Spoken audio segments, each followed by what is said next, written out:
Magandang gabi po, mga kabikay.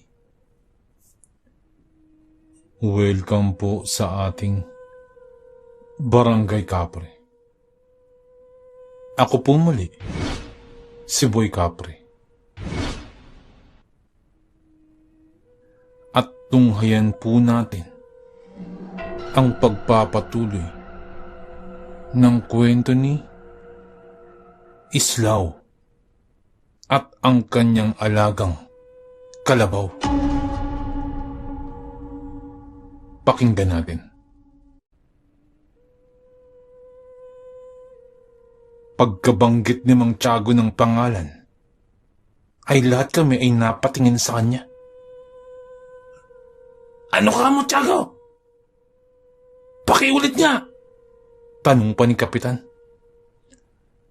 Roman Pasinyo! Yan ay ayon dito sa pinaglistahan ng mga pangalan ng lahat ng sumali sa karirahan ng kalabaw kanina. Sambit pa ni Mang Tiago. Sigurado ka ba dyan sa pangalan na yan? Tanong pa ni Kapitan. Siguradong sigurado ako, Kanor. At nasisiguro kong siya yan. Sapagkat ng aking tingnan ang kabuuan ng listahan, ang lahat ng pangalan na nakalista dito ay mga kilala ko. At karamihan ay mga kababaryo ko. Kung kaya't alam na alam ko ang kanilang mga pangalan. Pagpapaluwanag pa ni Mang Tiago. Sa lahat ng pangalang nakasulat dito, ang pangalan lamang nito ang bago sa aking pandinig. Ngayon ko lamang nakita. Ngayon ko lamang din narinig.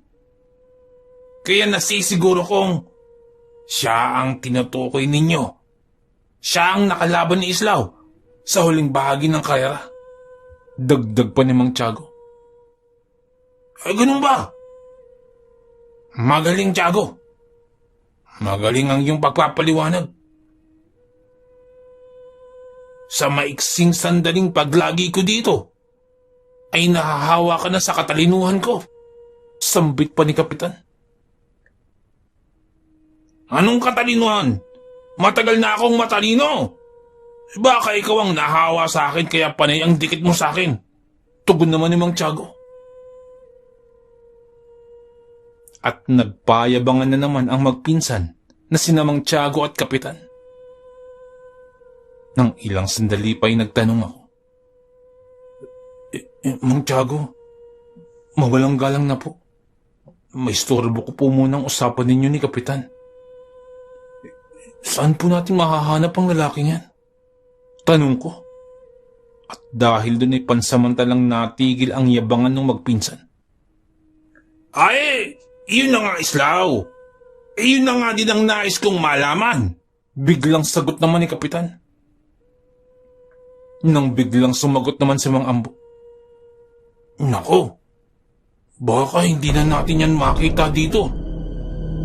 Sambit pa ni Mang Ambo. Paano mo naman nasabi yan, Ambo? Anong naman ni Mang Berting? Sapagkat tingnan mo ang pangalan. Parang hindi taga rito. Taga ibang bansa yan. Dahil yung pangalan niya, Roman. Baka taga Roma yan. Sambit pa ni Mang Ambo. Dahil doon ay biglang natigilan kaming lahat sa sinabing yun ni Mang Ambo. O, kita mo na. Kita mo na yung kasama mo, Kanor. Kakadikit sa'yo. Yan si Ambo. Nahawa na ng kabubuhan. Biglang sambit ni Mang Tiago. At nagsagutan muli ang magpinsan dahil doon. Habang kami naman ay nag-iisip ng pamamaraan kung paano malalaman ang kinaroroonan ng lalaking yan. Nang maya-maya pa'y nagsalitang muli si Mang Ambo. Alam ko na. Dapat ipagtanong natin to sa mga kababaryo ni Mang Tiago. Mungkahi pa ni Mang Ambo. Tama ka, Ambo. Sa tinagal-tagal ay may nasabi ka ding tama. Ipagtanong natin sa mga taga rito. Sambit pa ni Mang Berting. Nang maya-maya pa'y biglang nagsalita naman si Kapitan. Alam ko na! Alam ko na. Bakit hindi natin ipagbigay alam sa mga taga rito? Hindi ba? Tama ako, di ba? Narinig nyo? Kita mo? Hindi mo naisip yan, Tiago. Ako lamang ang nakaisip niyan. Kaya mas matalino ako sa'yo. Sambit pa ni Kapitan. At nagbangayan na naman ang magpinsan dahil dyan. Ngunit sa kabila nun, ay nagsimula na kaming magtanong sa mga nasasakupan ni Mang Tiago. Hanggang sina Mang Tiago at Kapitan ay naisipan na itigil na rin ang kanilang yabangan at tumulong sa amin.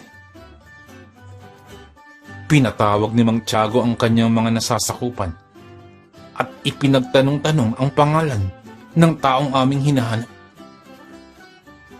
Ano ka mo daw? Ano daw? Ano yung pangalan? Sambit ng ibang mga kababaryo ni Mang Tiago.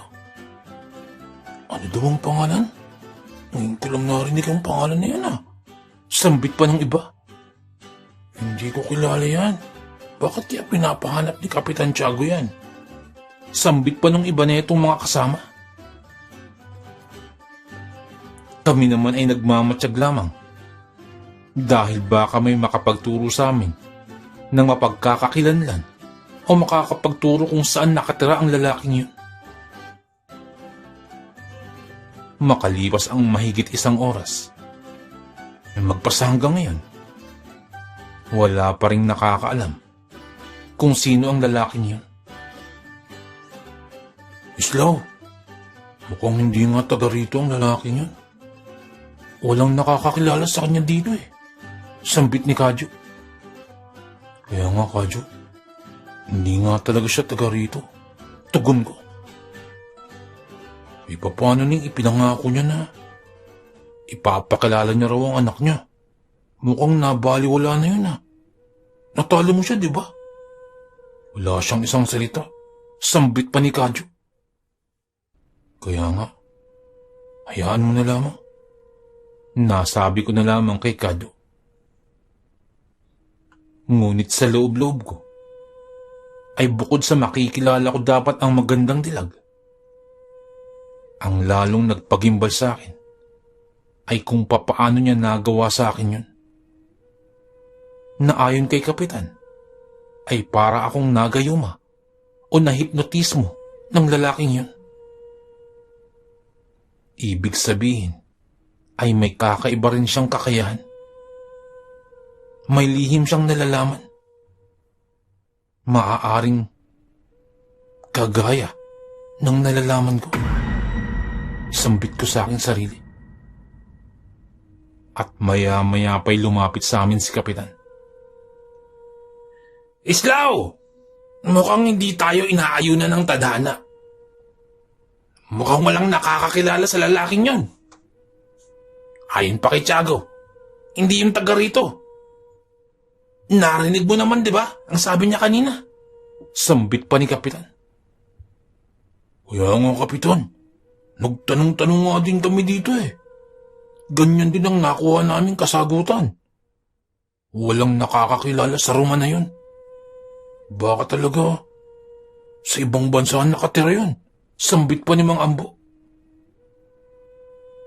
Pagkabanggit ni Mang Ambo nun, ay napalamukos na lamang sa kanyang mukha si Kapitan. Pero alam mo, Islaw, kung naririto lamang yan lalaki niyan, kinausap ko niyan. Talaga, kakausapin ko yan. Hindi pa pwede ang ginagawa niyang ganyan. Hindi tama yan.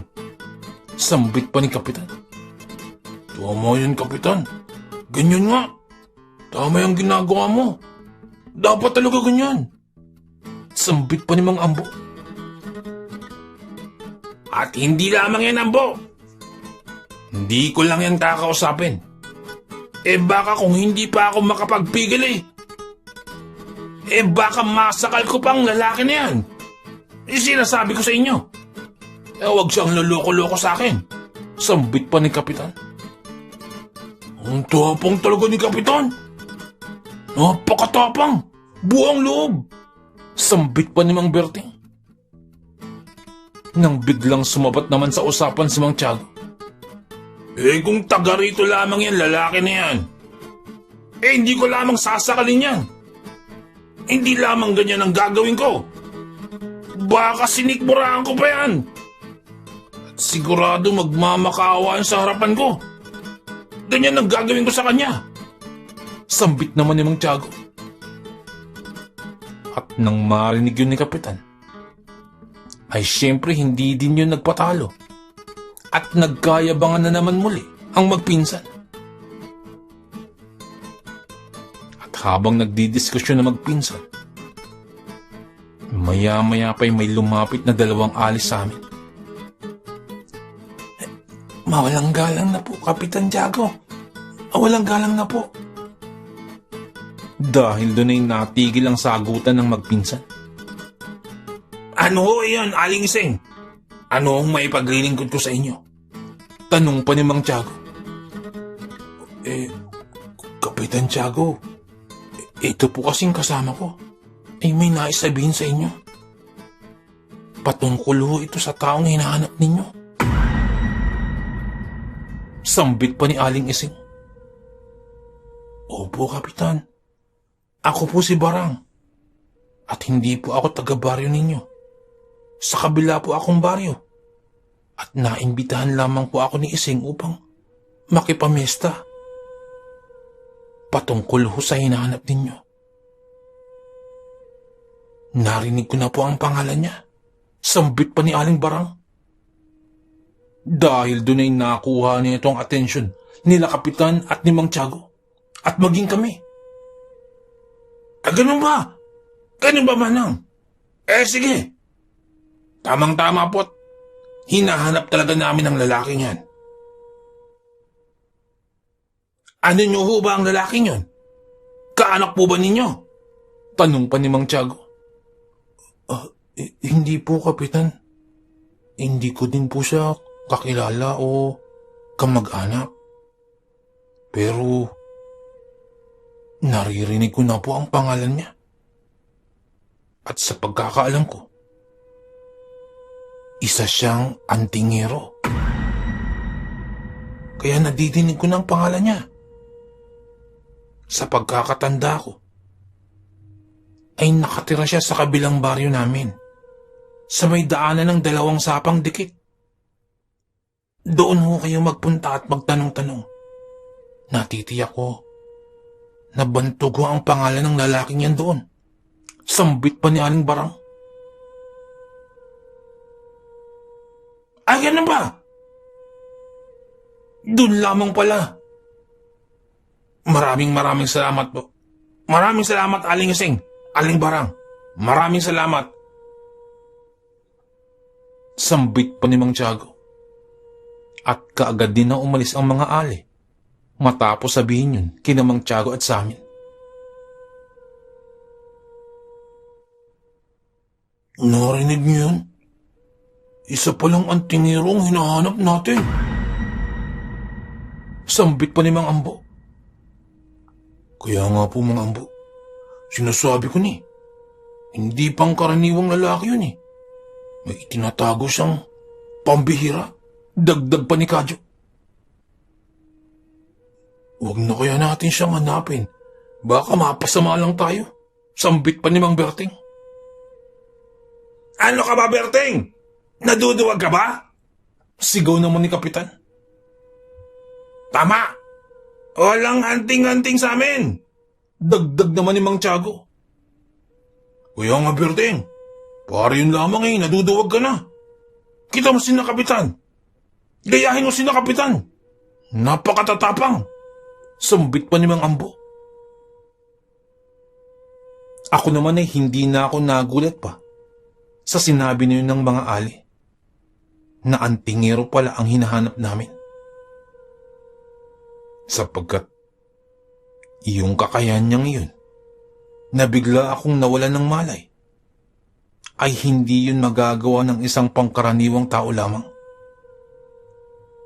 Iyon nga lamang, ay hindi ko alam kung ano pa ba ang kakayahan ng lalaking yun. Ilang sandali pa'y nagsalitang muli si Mang Tiago. Huwag na tayo magpatumpik-tumpik pa. At bukas ng bukas, pupuntahan natin yung baryo niyan. Ngunit tatapusin lang muna natin ang pagdaraos ng kapistahan sa aming baryo. At isa pa, may kalayuan ang baryo na yun na sinabi ni Aling Sing. Sa tansya ko mga 3 oras ang aabutin papunta pa lamang. Banggit pa ni Mang Tiago. Kungket iyan nga ang aming ginawa. At sinang-ayunan din nila Kapitan. Tinapos lamang namin ang pagdaraos ng kapistahan kina Mang Tiago. At nakiisa na rin kami sa kasiyahan. Ngunit kinabukasan ay maaga pa lamang ay tumulak na kami patungo sa kabilang baryo.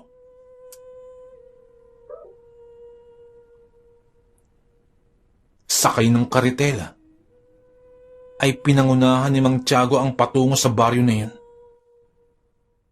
Ako naman ay nakasakay sa aking alagang kalabaw.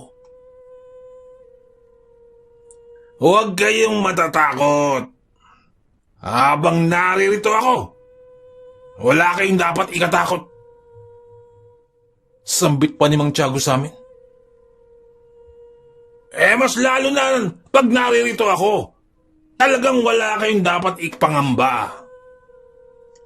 Lahat ng haharang, ako ang bahala. Sambit pa ni Kapitan. At habang nasa biyahe kami, ay walang humpay ang pagyayabangan ng magpinsan. At makalipas nga ang 3 oras na paglalakbay, ay nakarating kami sa dulong baryong iyon. Ngunit pagkadating namin, ay halos wala kaming taong makita. Marahil ay sa layo nito, halos walang nakatira. Sa paglalakbay namin, ay wala pa akong nakikita ni isang bahay man lamang. May nakikita naman ako sa paligid ng mga hayop, mga baka, mga kambing na nagkalat. Ngunit ni isang tao ay wala pa akong nakikita, maliban lamang sa amin. Nagpatuloy pa kami sa paglalakbay, hanggang sa nakakita kami ng nag-iisang bahay kubo. Diyan nga tayo magtanong, Ambo. Subukan mo nga dyan. Magtanong ka dyan upang malaman natin ang bahay ng lalaki na yun. Utos pa ni Kapitan Kimang Ambo.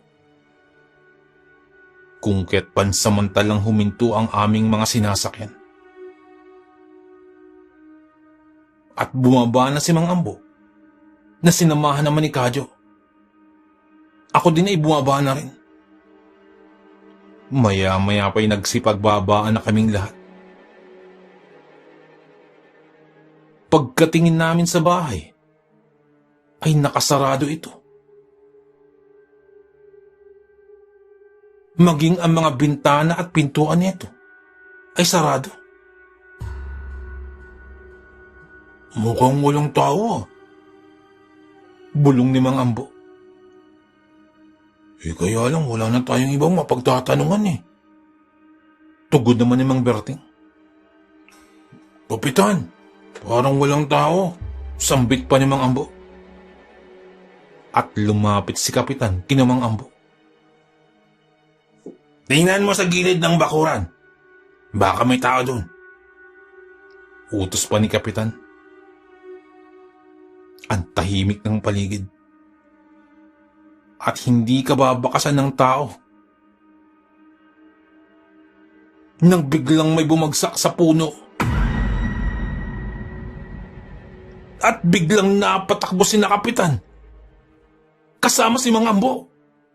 Biglang napatago sa likod ng karitela. Ano yun? Biglang sigaw ni Kapitan. Malay ko, ano nga ba yun? Tugon naman ni Mang Tiago. Pagkatingin namin ay isang sanga lamang. Sanga lamang po, Kapitan. Ito po, oh. Turo pa ni Mang Ambo. Nang maya-maya pa, ay may lumabas na babae mula sa likod bahay. At isa itong ginang.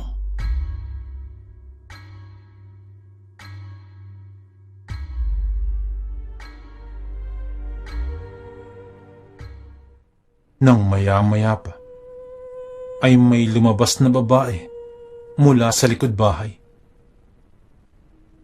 Isang ginang.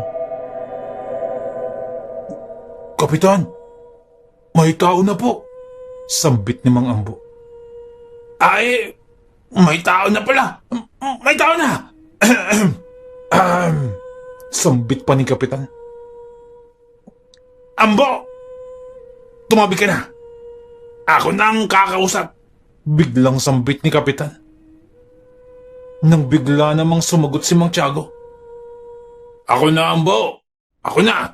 Totally, malapit ito sa aking nasasakupan. Kaya ako na. Sambit pa ni Mang Tiago. Mas mahusay akong makiharap sa tao. Kaya ako nang kakausap, Tiago. Tugon naman ni Kapitan. Mas kilala ko ang mga taga rito kaysa sa inyo. Tugon naman ni Mang Tiago. Nang maya-maya pa'y biglang napaatras si Mang Ambo. At napakalabit sa amin ni Kadyo. Pagkatingin namin, ay may daladalang mahabang itak ang babae. At sa tindig nito, ay wala siyang panahong makipag-usap sapagkat nakaumang ang itak na parang iwawas-iwas ng ginang.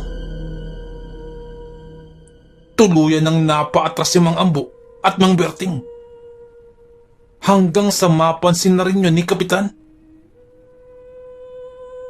Mabuti pa, Tiago, ikaw na ang kumausap. Total, malapit naman ito sa nasasakupan mo eh. Ikaw na. Biglang sambit ni Kapitan. Mas maiging ikaw na, Kanor. Alam ko namang iyan talaga ang galing mo eh. Yung pakikipag-usap sa kapwa, pakikiharap sa tao. Kausapin mo na. Sambit pa ni Mang Tiago. Hindi na, Tiago. Hindi na. Malapit ito sa nasasakupan mo. Tiyak mas kilala mo ang mga tao rito. Mas kabisado mo kung paano pakikiharapan. Tugon pa ni Kapitan. Nang maya-maya pa'y lumapit pa ng kaunti ang ginang. Ngunit kakikitaan ito ng mas agresibong pagkilos. Habang ang dalawang kamay na nito ang nakahawak sa puluhan ng mahabang itak na yun. At mukhang handa na siyang iunday ang mahabang itak. Dahil doon ay napatakbo na sina Mang Ambo at Mang Berting. Sina Kapitan naman at Mang Tiago ay nagtutulakan na kung sino ang haharap. Kausapin mo na! Tiago! Kausapin mo na! Sigaw ni Kapitan. Ikaw na, Kanor! Ikaw na! Kausapin mo na! Tugon naman ni Mang Tiago. Nang biglang sumigaw ang ginang. Bakit niya may hinahanap ang asawa ko? Ako ang kalabanin ninyo, huwag ang asawa ko. Marami kayo. Nag-iisa lamang ako. Ako ang kalabanin ninyo. Sigaw ng ginang habang nakaumang ang mahabang itak nito. Dahil doon ay bigla na ako nagsalita. Mawalang galang na po, Manang. Hindi po, Manang. Hindi po kami naparito upang makipag-away. Naparito lamang po kami dahil may hinahanap po kaming isang tao. Sambit ko. Tama po si Islaw. May hinahanap lamang po kaming isang lalaki. Dagdag pa ni Kadyo. Apa! Tama po. May hinahanap lamang po kami. Biglang sambit ni Kapitan. Hindi ako naniniwala. Harapin niyo ako at ang aking itak. Sambit pa ng ginang. At akmang susugod na ang ginang. Dahilan upang mapatakbo pang lalo patras sina Kapitan at Mang Tiago. Nang bigla namang humarang ang alaga kong kalabaw at nanginain sa mga damo na nasa bakuran. Ako naman ay nananatili lamang ako sa aking kinatatayuan. At kanina ko pa naiusal ang dasal ko. At pasimpleng inutusan ko na ang aking kalabaw para sa ganitong kaganapan. Kung hindi namin maaawat ang ginang, ay sigurado ang kalabaw ko ang mamamagitan. Pagkaharang sa ginang, ay nadulas ang ginang sa bandang maputik na bahagi ng kanyang tinatapakan at napasigaw pa ito bigla. Ay! Sigaw ng ginang at hindi sinasadyang maibigkas ang maselang bahagi niyo ng isang babae. Asan? Asan na yun? Asan na yun? Sagot naman nila Mang Tiago at ganon din si Kapitan. Magkasabay pa ang dalawang ito sa pagsigaw. Nabitawan ng ginang ang mahabang itak na hawak-hawak niya kanina at tumilapon ito nang malayo-layo sa kanya. Ako naman ay agad nagtungo at dinampot ang nabitawang itak ng ginang upang mailayo kaming lahat sa disgrasya. Nang mailayo ko ng itak, ay inalalayan namin ang ginang na nung mga sandaling yun ay nakasalampak pa din sa putikan. Bitawan niya ako! Bitawan niya ako! Bitawan niya ako! Pagpupumiglas ng ginang.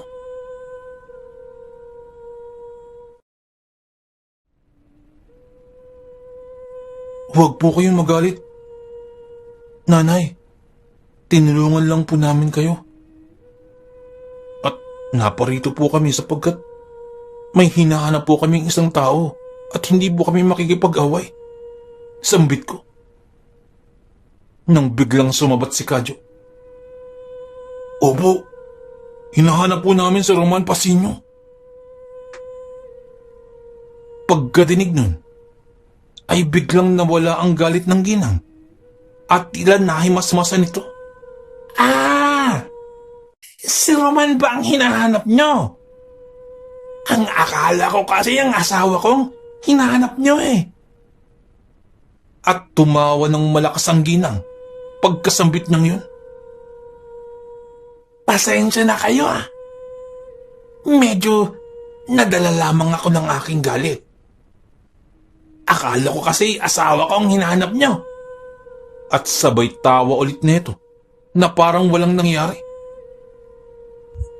Pasensya na kayo, iho, ha? Pasensya na kayo. Ay, hindi ko naman talaga kayo tatagain. Ang akala ko lang naman eh, kayo yung naniningil sa amin ng pautang at hinahanap ang asawa ko. Sabay tawa ulit ng ginang. At ilang sandali pa'y nagsipaglapitan na rin sina Kapitan at si Mang Tiago. Pasensya na ho kayo. Manong, kung medyo nagalit ako kanina, hindi naman talaga ako galit. Akala nyo lamang yun. Akala ko lang talaga eh, kayong humahanap sa asawa ko. Pagpapaliwanag muli ng ginang nang makalapit na sa amin sina Kapitan. Dahil dyan, ay biglang sumagot si Kapitan. Manang, walang anuman ho yun. Sanay ho ako sa mga ganyang bagay. At hindi naman ho kami napano. Hindi rin naman kami natakot. Sambit pa ni Kapitan. Dahil doon biglang sumagot si Mang Tiago. Siyempre naman, Manang. Wala yun sa amin. Hindi kami natatakot sa mga ganyang bagay. Gustong gusto pa namin yung mga ganyang bagay. Sambit pa ni Mang Tiago. Ganun ba? Mabuti naman, sagot pa ng ginang. Kaya nga lamang napansin ko kasi na parang napatakbo kayo kanina. Nung may hawak kang itak, sambit pa ng ginang. Ay, baka namalikmata lamang ho kayo. Si Ambo ho yun, hindi ho kami yun. Tama, si Ambo yun, si Ambo. Siya ang tumakbo kagad. Sagot kagad ng kapitan. Tama. Tama yun. Tama. Ako naman napapunta sa gawi doon sapagkat baka makasakit pa ako Alam ko namang babae kayo. Mahirap na. Sa sobrang sanay ko sa mga ganyang bagay. Aral pa naman ako sa kumbate. Yung mano-mano ba? Dagdag pa ni Mang Tiago. Ay, ganun ba? Maigi naman kung ganun. Nga pala. Sino nga ulit ang hinahanap nyo? Nabanggit nyo kanina si Roman baka mo? Tanong pa ng ginang. Opo, manang. Roman nga. Roman Pasino. Siya ang hinahanap namin. Nais ko siyang kausapin. Sambit pa ni Mang Tiago. O, manang. At baka nakikilala ninyo ang Roman na yon. Hinahanap namin siya. Lalong-lalo na ako. Dagdag pa ni kapitan. Ay, ang akala ko talaga yung asawa ko nang hinahanap ninyo. Dapat kasi sinabi nyo kagad na si Roman palang hinahanap nyo. Tugon naman ang ginang.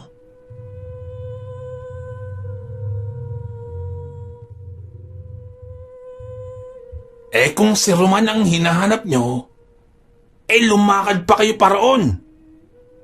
Ngunit malapit na lamang naman.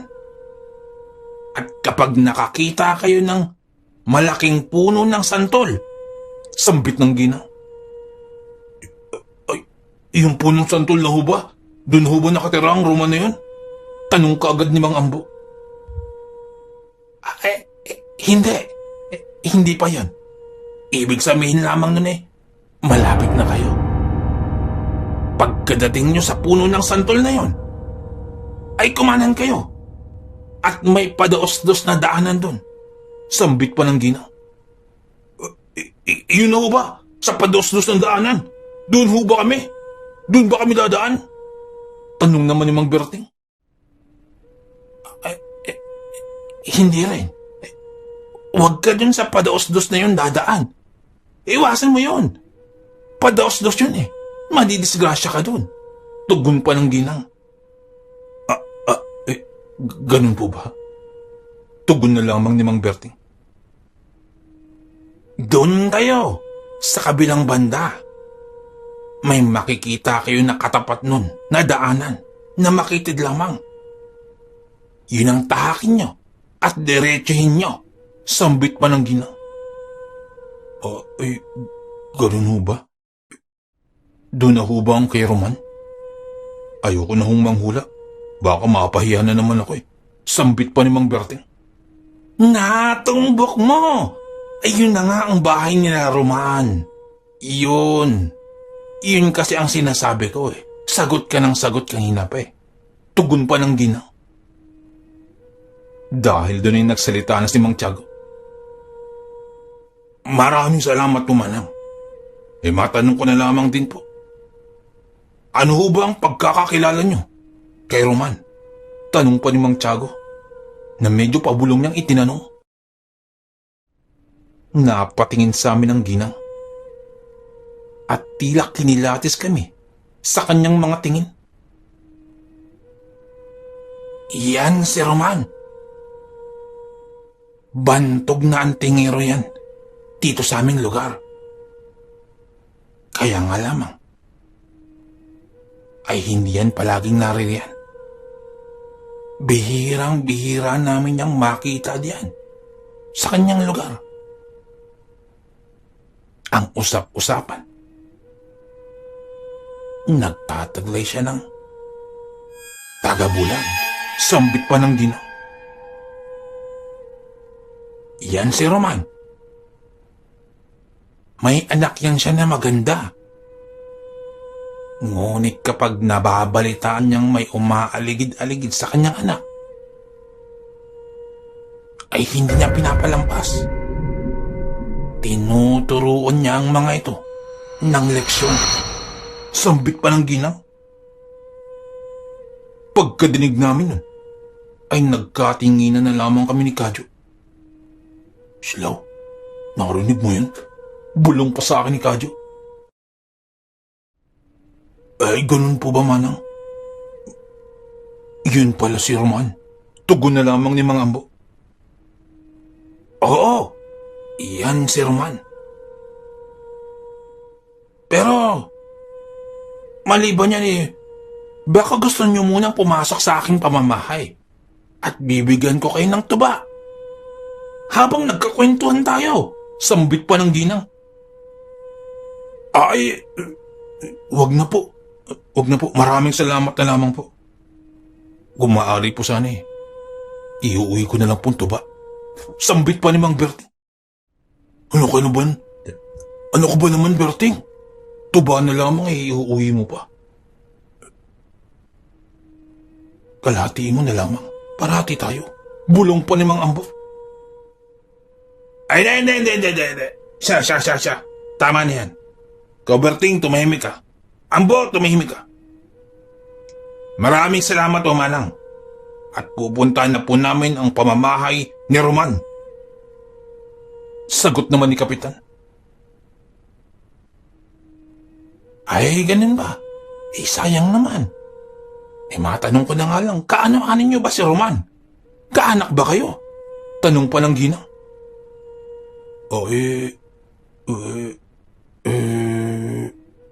Biglang napaisip si Mang Ambo. Dahil doon biglang sumagot naman si Mang Tiago. Hindi po kami kaanak. Katunayan po kaibigan niyo po kami. At dati kaming magkakasama. Sambit pa ni Mang Tiago. At kasunod nun ay nagpaalam na kami sa ginang. At saka nagpatuloy na sa paghahanap sa bahay ni Roman. Habang binabagtas namin ang daan na itinuro ng ginang, ay napasambit si Mang Tiago. Nagabulog lamang pala. Kayang-kaya ko yan. May pangontra ako dyan. Sambit pa ni Mang Tiago habang nakasakay sa karitela. Talaga ba, Mang Tiago? May pangontra ka dun? Sambit pa ni Mang Ambo. Nang bigla namang nagsalita si Kapitan.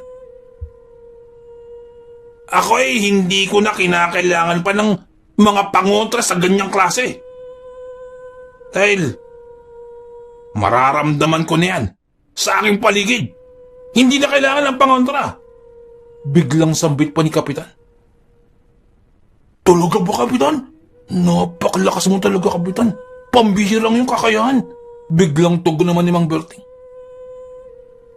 At nagsimula muli ang bangayan ni Mang Tiago at ni Kapitan. Nagpatuloy ang aming pagtahak sa landasin na yun sa kabila ng pagbabangayan ni Mang Tiago at ni Kapitan. Hanggang sa narating na namin ang malaking puno ng santol. Napakalaki ng puno. Sa tingin ko'y 10 katao ang kayang umakap sa katawan ng punong ito. Napakalaki pala ng puno ng santol na ito. Biglang sambit ni Mang Ambo. Ambo, saan nga daw tayo tutungo matapos yung puno ng santol? Tanong pa ni Mang Berting. Mang Berting, sa pagkakaalala ko pag nakakita daw po tayo ng padaos-dos na daanan, lagpas ng punong santol, sa kabilang banda daw po nun, may daanan din. At yun ang tatahakin natin, sambit po ni Kadyo. At ilang sandali lamang, ay nakita na nga namin ang padaos-dos na daanan na yun.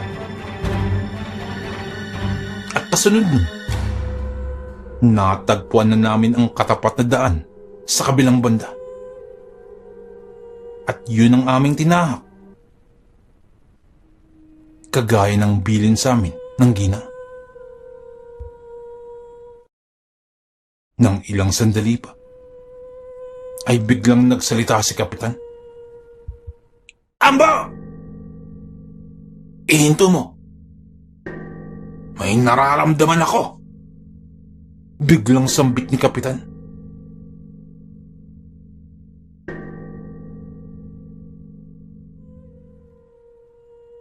At ilang sandali lamang ay nakita na nga namin ang padaos-dos na daanan na yun. At kasunod nun, natagpuan din namin ang katapat na daan sa kabilang banda. At iyon ang aming tinahak. Nang ilang sandali pa, ay biglang nagsalita si Kapitan. Ambo! Ihinto mo! May nararamdaman ako. Sambit ni Kapitan. At pinahintungan ni Mang Ambo ang karitela. Dahil doon ay biglang natigilan si Mang Tiago at ang iba pa naming mga kasama. Yung mga nasa karitela ay nagsipagtahimikan.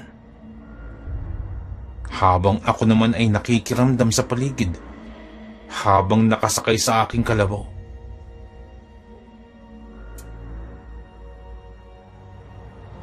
Nang sa isang iglap ay napalingon ako at maging ang aking alagang kalabaw na tila may naramdaman din. Subalit, wala akong nakita ni anino. Ngunit kita ko na tila nagsipaggalawan ang mga damo na halos hanggang binti lamang ang taas. Ano yun, Kapitan? Ano yung naramdaman mo? Tugon naman ni Mang Ambo.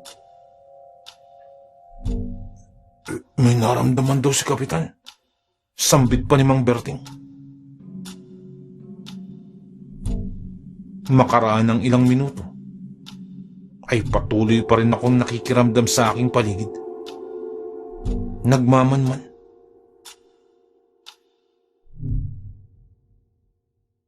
Nang biglang parang may dumaan sa aking likuran. Kasunod nun ay biglang napaturo si Mang Ambo sa may damuhan, sa gawing kaliwa nila. At ilang sandali pa'y lumabas ang isang bayawak. Bigla namang tumawa ng malakas si Kapitan. Iyan lamang pala. Kinabahan pa kayo, no? Idiretso mo na nga, Ambo. Sambit pa ni Kapitan. Sinasabi ko na nga ba eh. Bayawak lang yan eh. Naramdaman ko din yan eh. Banggit pa ni Mang Tiago. Ang bayawak na nakita namin ay may kalakihan ito. At parang hindi natatakot sa tao. Kadalasan kasi, kapag nakakakita ako ng bayawak, lalo na kapag maraming tao, ay agad na tumatakbo ang mga yan. At may dinampot si Mang Tiago na sanga mula sa karitela at akmang ibabato sa bayawak. Nang bigla akong napasigaw, Mang Tiago, huwag po! Sigaw ko. Napatigil sila Mang Tiago dahil sa akin. At ganun din si Kapitan. Ay napatingin naman sa akin. Bakit, Islaw? Bayawak lang naman yan ah. Para naman may maiulam tayo mamaya. Sambit pa ni Mang Tiago. Hindi po kasi ako kumakain ng bayawak. Pagdadahilan ko. Hayaan nyo na lamang po yung bayawak. Huwag nyo na lamang po sasaktan. Sambit ko. Hindi ko rin alam kung bakit ako napasigaw ng ganun. Ngunit, may naramdaman akong kakaiba na hindi dapat saktan yung bayawak na yun kanina. Ganun ba, Islaw? Sige. Yun lamang pala eh. Pagbibigyan ko ang iyong kahilingan. Tugon naman ni Mang Tiago. At saka pa lamang tumakbo ang bayawak palayo. Nagpatuloy na kami sa paglalakbay. Ilang sandali pa'y natanam na namin mula sa di kalayuan ang isang bahay kubo. Kapitan, may nakikita na akong bahay kubo. Ito na siguro yun. Sambit pa ni Mang Ambo. Malamang yan na nga yun. Yan na yung hinahanap natin. Dagdag pa ni Mang Berting. At itinuloy pa ni Mang Ambo ang karitela hanggang sa tumapat kami sa may bahay kubo. Pagkadating sa tapat, ay bumungad ang isang payak na bahay kubo na masasabi kong eksakto lamang para sa isang maliit na pamilya. Malinis ang paligid at nakikita ko ang mga alagang manok at mga pato sa paligid nito. Agad na bumaba si Mang Tiago at siya na ang nanguna. Sumunod din naman si Kapitan at maging si Mang Berting. Ako naman ay nananatiling nakasampa pa rin sa may kalabaw. Nang maya-maya pa'y sumunod na rin si Mang Ambo, kina Kapitan. Tao po! Tao po! Tawag ni Mang Tiago.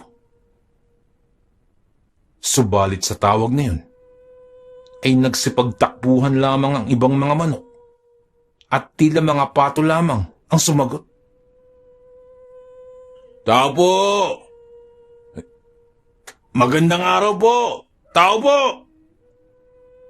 Tawag naman ni Kapitan. Ngunit wala pa rin sumasagot. At wala pa rin lumalabas na tao.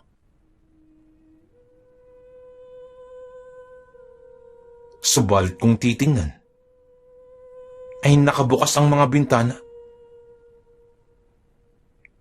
Nakabukas din ang pintuan. Katunayan na may taong nakatira. Subalit sa kasalukuyan, ay wala kaming ibang nakikita, maliban lamang sa mga hayop sa paligid. Tao po! Tao po! Tawag muli ni Mang Tiago at tinitingnan kung merong taong naroon sa kubo. Ngunit wala pa rin lumalabas. Hanggang sa lumipas na, ang sa tansya ko'y lagpas 5 minuto na wala pa rin lumalabas na tao. Wala atang tao. Banggit ni Mang Ambo. Kaya nga, Kapitan, parang walang tao. Dagdag pa ni Mang Berting. Kaya nga. Pero, bukas ang bintana eh. At maging ang pintuan. Baka umalis lamang. Tugon naman ni Mang Tiago. Baka nalaman na papunta tayo. Kaya nagtago. Sambit pa ni Kapitan. Malamang. At kinabahan yun ng lubusan. Dagdag pa ni Mang Tiago. At saka nagtawa na ng magpinsan. Kapitan, Mang Tiago, antingero ho yung hinahanap natin. Baka pag marinig tayo nun magalit yun. Tanong pa ni Mang Ambo. Dahil dun ay biglang nagsalita si Kapitan. Ambo! Kilala mo ako. Hindi ako natatakot sa kapwa ko antingero. dahil ako din ay isang antingero. Yun nga lamang ay hindi ko naalagaan at napabayaan ko ang ipinagkatiwala sa aking anting-anting. Kaya para sabihin mo yan na natatakot ako, ha, Ambo? Walang epekto sa akin yan, Ambo. Parehas lamang kami. Sambit pa ni Kapitan at parang pinataas pang lalo ang kanyang boses. Nang bigla namang sumagot si Mang Tiago, lalo naman ako. Hindi ako natatakot sa mga antingero na yan. Naaalala ko pa nung may kinalaban akong antingero dati, nung binata pa lamang ako. Naalala mo ba yan, Kanor? Yung sinugod ko sa bahay. Hindi ba't sa sobrang takot ay nagtago sa silong? Sambit pa ni Mang Tiago. Naalala ko nga yun. Naalala ko yung tago. Pero hindi totoong may agimat yun. Bulaan ng taong yun. Hindi yun totoo. Nagkukunwari lamang. Hindi kagaya ko. Ako talaga'y isang antingero. Nga lamang ay hindi ko naalagaan. At aminado ko, naging pabaya ako. Tugon naman ni Kapitan. At hindi din nagpatalo ang magpinsan sa isa't isa, kung kaya't nagpatuloy pa ang yabangan ng isa't isa. At habang nagpapatuloy yun, ay nagpasya na lamang kaming mag-antay pa ng mas matagal sa higit na inaasahan. Hanggang sa lumipas pa ang mga sandali na sa tingin ko ay aabot na ng kalahating oras. Subalit wala pa rin akong nakikitang kahit na sino. Wala pa rin tao. At nananatili pa rin ang mga alagang hayop sa paligid. Mga manok, pato, at meron pang mga alagang pusa. Ngunit iba ang pakiramdam ko. Hindi ko din mawari kung ano. Pakiramdam ko ay may nakamasid sa amin. Subalit wala naman akong nakikita. Ang kalabaw ko naman ay kalmado lamang din habang nanginginaan ng damo. Wala pa ding tao, ano? Wala ba kayo napapansin dyan? Tanong pa ni Mang Tiago. Wala po, Mang Tiago. Panay mga manok at pato ang nakikita ko eh. Tugon naman ni Mang Ambo. Ako naman po nakikita ko ang mga damo sa paligid. Yun lamang at wala na. Tugon naman ni Mang Berting. Kaya nga, mukhang umalis talaga ang mga tao dito. Baka nadinig talaga na papunta na tayo dito. Baka natakot. Sambit pa ni Kapitan. At napaupo na si Kapitan sa mga damuhan. Kakaantay namin. Ganon din si Mang Tiago. At maging si Mang Ambo at Mang Berting ay naupo na rin sa damuhan. Ganon din si Kadyo na tumabi na rin sa kanila. Nang maya-maya pa'y biglang hindi mapakali ang alaga kong kalabaw at galaw ito ng galaw. Kung kaya't napababa ako ng di oras. Pagkababa ko pa lamang sa kalabaw, biglang may tumawag sa akin. Islaw, halika. Nagulat ako kung sino tumawag, sapagkat bago sa pandinig ko ang boses. At ilang sandali pa, ay biglang may lumabas at nagpakitang isang lalaki. At namumukaan ko ang lalaki na yun. Siya ang lalaki na nakalaban ko sa karera. Siya yung nakalaban ko sa huling bahagi ng karera ng kalabaw sa pistahan kinamang Tiago. At ang lalaki na yun ay lumabas ito mula sa bahay kubo. At naglakad lamang na parang pangkaraniwan lamang. At dumaan ito sa harapan ni na Kapitan, Mang Tiago, Mang Ambo at Mang Berting. Subalit ni isa sa kanila ay wala man lamang nakapansin. At maya-maya pa'y dumaan na ito sa tapat ni Kadyo. Subalit hindi naman ito napansin ni Kadyo.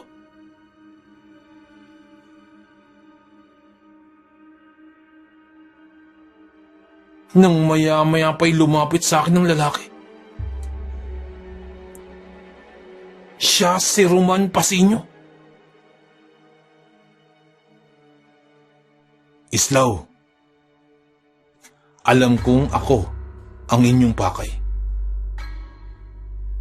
Sambit nito. Dahil doon ay pansamantala akong hindi nakapagsalita. Sapagkat nagulat ako kung paano niyang nagawa yun. Ni hindi siya nakita nila Kapitan. Subalit ako at ang aking alagang kalabaw ay nakita siya. At maging ang kalabaw na may hilang karitela. Nagsalitang muli ang lalaki. Parating pa lamang kayo, ay nalaman ko na. Sambit pa nito. At para lamang sa iyong kalaman, Islaw, hindi ko nakakalimutan ang aking binitawang salita. At hindi ko yung tatalikuran. Huwag kang magalala. Tutuparin ko ang ipinangako ko sa iyo. Ipapakilala ko sa iyo ang aking anak na dalaga. Sambit pa nito. At lalo akong hindi nakapagsalita. Sapagkat hindi ko inaasahan ang mga ganitong pangyayari. Halika. Sumunod ka sa akin. Humawak ka sa aking damit. Sambit ng lalaki. Ako naman ay nag-alangan pa ng una. Ngunit tumingin muli sa akin si Mang Roman at tila nagtataka kung bakit hindi ako sumunod sa kanyang utos. Ngayon na po ba, Mang Roman? Tanong ko. Oo naman, Islaw. Kailan mo pa ba gusto? Heto na ang iyong pagkakataon. O baka naman ayaw mo. Madali naman akong kausap. Sambit pa nito. Hindi po. Hindi po, Mang Roman. Kung kaya't humawak na ako sa kanyang damit at saka sumunod sa kanya. At muli ay dumaan kami sa harapan nila Kapitan at ni Mang Tiago.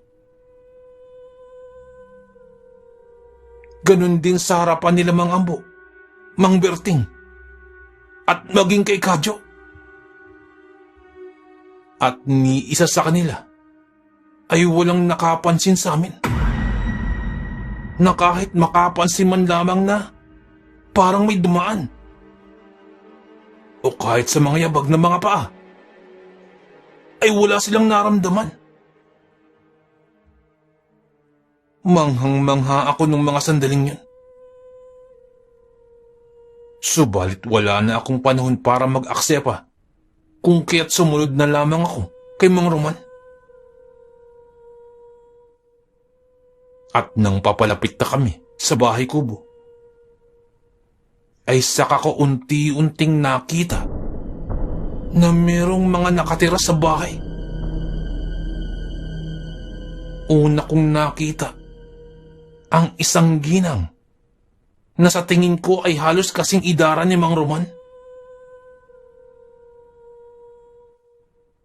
Nakatingin lang ito sa akin at bahagyang nakangiti na tila kinikilala ako. Bukod sa ginang, ay may dalawa pang bata na naroroon na sa tingin ko naman ay mga nasa 10 taong gulang pataas na. Nakatingin din ang mga ito sa akin na parang inuusisa kung sino ako. At sa loob ng kanilang bahay ay naroroon ang isang dilag. Siya ang napakagandang dilag na nakita ko sa may pistahan. Hindi ako maaaring magkamali. Siya yun. Pagkakita kong muli sa magandang dilag, ay bigla akong nanlamig. Bigla akong pinagpawisan ng malagkit.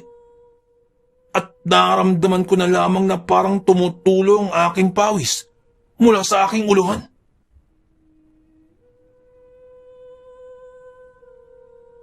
At kasunod nun, ay bigla na lamang akong nakaramdam ng labis-labis na hiya. Nang bigla akong napabitaw sa damit ni Mang Roman. At bigla-biglaing naglaho sa aking harapan si Mang Roman. At ganun din ang mga taong nasa loob ng kubo. Biglang nawala lahat. Ang ginang, ang dalawang bata, at ang magandang dilag. Biglang naglaho ang mga ito.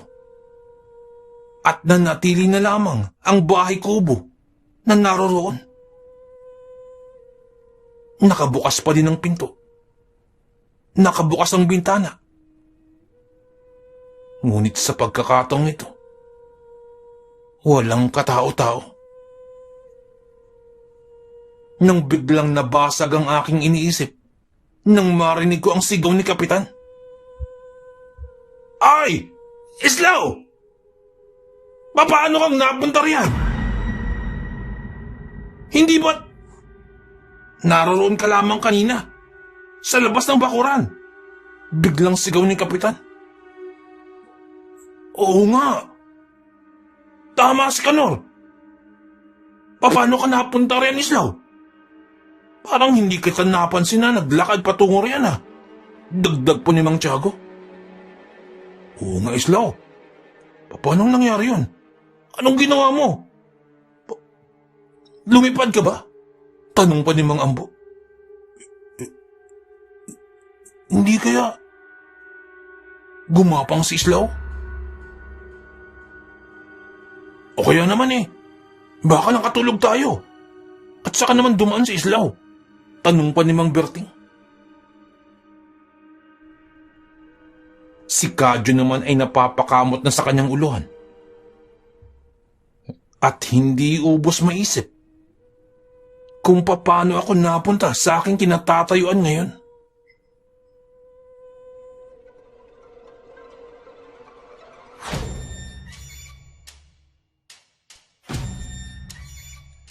Nais ko lamang kong shout out si Ma'am Cecil Habanono, isa po nating silent listener. Ma'am, maraming salamat po sa pakikinig. Shoutout po sa inyo. Shoutout din po kay Sir Camelo Aroy. Sir, maraming salamat po. At kay Sir Adrian Ramos, Sir, shoutout po. Maraming salamat po sa pakikinig. Nais ko lamang pong i-shoutout ang Arnaiz family, Jan's family. Ang shoutout po ito ay mula po kay Ma'am Elizabeth Arnaiz. Shoutout po sa inyo. Shoutout din po kay Sir Edwin Villena, dyan po sa may Alabang, Muntinlupa City. Shoutout po sa inyo. Shoutout din po kay Sir Julius Corpus at kay Sir Bong Layug ng Candelaria, Zambales. Shoutout po. Nais ko lamang pong shoutout si Ma'am Janet Verga din po sa may Qatar. At shoutout din po kay Sir Alex of Southern Mindanao Creepy Experience. Shoutout din po sa mga taga Sitio Badyang Tupol, Weste Cabatuan, Iloilo. Shoutout po sa inyo. From Sir Rex Besite, shoutout po sa inyo. Maraming salamat po.